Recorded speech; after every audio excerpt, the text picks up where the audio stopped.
I'm here with Joan Amble having a conversation as part of the Mind the Gap series. Joan is a current board member on several boards, and she spent most of her career in the financial services sector. So Joan, welcome. Thank you.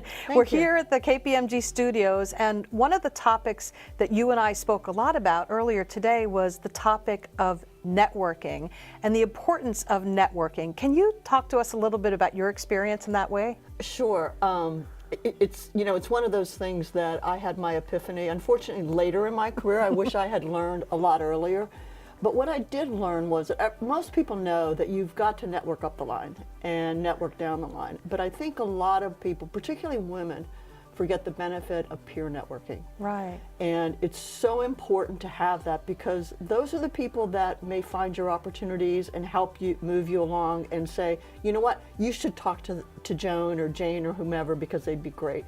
The other thing that I've discovered is the significance of networking outside your company. Right, so peer networking, when we talk about that topic, we're talking about peers within our company, but as important as in our company is outside of our company, whether it be peers or not. Absolutely, Okay. Because it's interesting, because I started a women's leadership organization. One of the things that I have learned is that I was curious, because the way our organization is set up is we're not affiliated with a company, it's many companies together.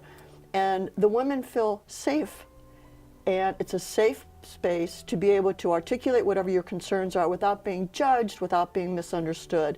Plus, it's a great way to get to meet other women that are similar to you in terms of years of experience, but not necessarily industry or company, etc. And all of that really helps make you a better rounded person, I think. So say that I'm a person just starting networking, I'm a little bit nervous about it. What would be your top tips as you start to approach networking?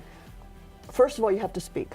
And this is one of those times when you've got to get over it and get out of your comfort zone. And if you're going to go to a place where you have an opportunity to network, if you don't come back with at least one or two names to follow up with, you've wasted your time.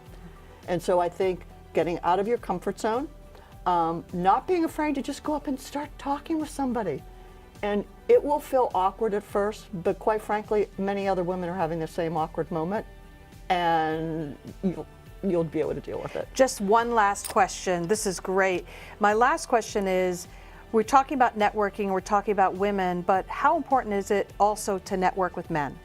Oh, incredibly important, because we have to look at our environment, and sadly, the men are still the power brokers in many cases. And quite frankly, I grew up in the financial service industry. I never had a female boss, and I rarely worked with a woman. And all of the people that supported me and mentored me were men. They are part of the solution. They are not part of the problem. Terrific. I really appreciate that. Those were some great tips around networking. Thank you, Joan. My pleasure. Thank you for having me.